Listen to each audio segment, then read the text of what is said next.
Can I encourage you, please, to go further as a matter of national security? As a matter of national security. Over the weekend, an illegal immigrant from Iran, who we believe came by boat, was arrested in the north of England on serious charges of terrorism. Since the speech on Monday, 1,000 young, undocumented young males have crossed the English Channel. Does the Prime Minister agree now is the time to declare the situation in the English... Breaking tonight.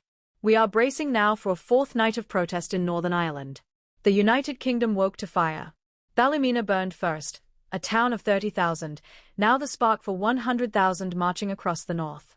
Flames over Belfast. Water cannons brought down. The horrifying trigger? The court appearance of two 14-year-old boys charged with attempted rape. The charges were read to the teenagers by a Romanian interpreter, a small, chilling detail that spoke volumes about a broken border and a betrayal of trust. A girl attacked, two foreign nationals charged, and a nation exploding in silence. Yet in London, Prime Minister Kier Starmer dismissed it as racism. His Home Office sent statements, not help.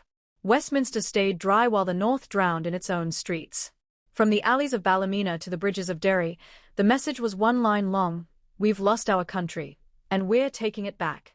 Inside Westminster, the debate began, not with sorrow, but with numbers. One member of Parliament, a backbencher from the North, rose to his feet demanding action, not excuses.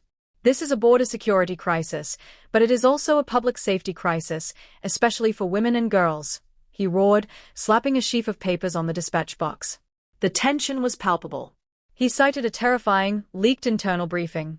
Records show that, for certain nationalities, including those from Afghanistan, initial asylum applicants commit offences up to 20 times the national average for specific violent crimes. The room descended into chaos. While Parliament debated compassion and control, a new order had already been signed. Starmer approved the continued transfer of asylum seekers into Northern Ireland, another 3,200 before Christmas. No line on security. No pound in emergency aid. Just a cold calculation. Within the hour, the Belfast Telegraph revealed the true cost. Local councils now fully liable for hotel bills and policing overtime, £2.4 million a month in Ballymena alone. The directive carried Starmer's signature. When pressed in the chamber, a junior minister replied without blinking, "London decides, you implement." That was the moment the North understood this wasn't representation. It was managed management by decree. By nightfall, Northern Ireland stopped waiting. What began as anger became ignition. Belfast burned. Portadown erupted. The smoke was visible from 20 miles out. Police lines buckled under bricks and flares, while chants of "send them back" rolled through the estates like thunder. Starmer's order had reached its consequence.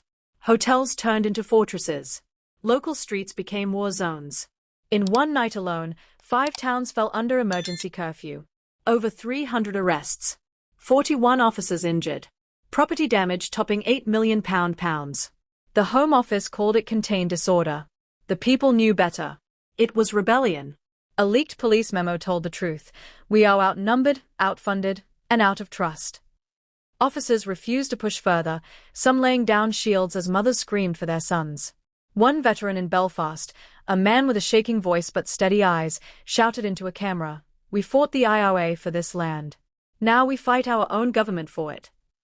That clip hit 10 million views before the government could delete it. At dawn, the fires dimmed, but not the fury. Burned cars, boarded hotels, and a silence that sounded like judgment. London's broadcast showed none of it, just studio lights and scripted calm. In the North, people saw something different. They saw the moment the line snapped between ruler and ruled. And in the ashes of Ballymena and Portadown, a single truth rose with the smoke. Britain wasn't divided anymore. It was waking up. Inside number 10, there were no arguments, only instructions. By dawn, the Prime Minister's casualty report covered the entire region. 5 towns under curfew, total losses exceeding £12 million, and more than 100 officers injured. He didn't call a press conference. He called a blackout. Every department was ordered to stabilize the narrative. BBC editors received scripts pre-approved by the Home Office. The word riot was erased, replaced with local disorder influenced by misinformation. Police were told to file no images without clearance. Even the PSNI's encrypted channels were routed through London servers. One senior civil servant leaked a single line from the cabinet log: public sentiment hostile. Strategic priority, control perception. Silence, but outside Westminster, perception was already lost. Northern Ireland had become a mirror, showing Britain what it refused to see. Communities weren't divided by race anymore, but by truth and silence. At 10:45 a.m., the Prime Minister signed a confidential directive, Operation Northlight. It authorized mass content removal, warrantless arrests under public safety risk, and restricted media travel north of the border. To the public, nothing changed. Screens still glowed.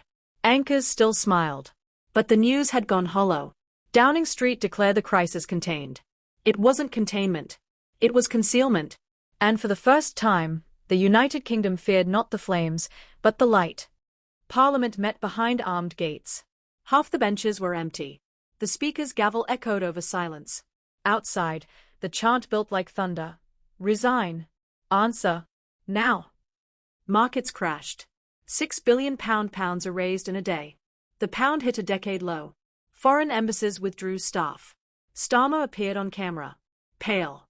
Cornered. Voice trembling. He called the leaks foreign interference. But Britain had already identified its enemy, and it wasn't abroad. At 1742, the Home Secretary resigned. At 1803, the Defence Minister followed. At 7 p.m., the streets outside Westminster stood still. Not shouting, just waiting. When the lights in number 10 went dark, no one cheered. Someone whispered, "London's lost the North." And for the first time, it felt true. They came at dawn. Thousands from every county walking north in silence. Veterans, miners, mothers, priests. No banners. No chants. Only flags folded in half, symbols of loyalty betrayed. Police didn't stop them. Some joined. Convoys from Glasgow and Leeds brought supplies. Farmers cleared roads so people could walk. It wasn't chaos anymore. It was purpose. At noon, 500,000 filled Belfast. Rain fell. No one moved. A single speaker played the anthem. When the line came, "Send her victorious," it was sung as warning, not worship. Cameras panned from faces to flags. And for once, Britain didn't look divided. It looked awake. Day 7. The palace surrounded. Barricades gone. Crowds silent, waiting. Inside, MPs shouted through fear. No one wanted to be the last loyalist. At 9:27 a.m., the motion was read. This House no longer recognizes the authority of the Prime Minister. Applause. Applause thundered from outside, not within. The King's address followed. National reconciliation. Too late. Starmer's motorcade crawled through the rain. Windows blacked out. Faces pale behind glass. Downing Street gates closed at 8 p.m. hours. The country didn't celebrate. It exhaled. For the first time in a century, Britain had changed government without consent and without permission. Morning came quiet. No headlines. No speeches. Just a nation staring at itself and recognizing the reflection.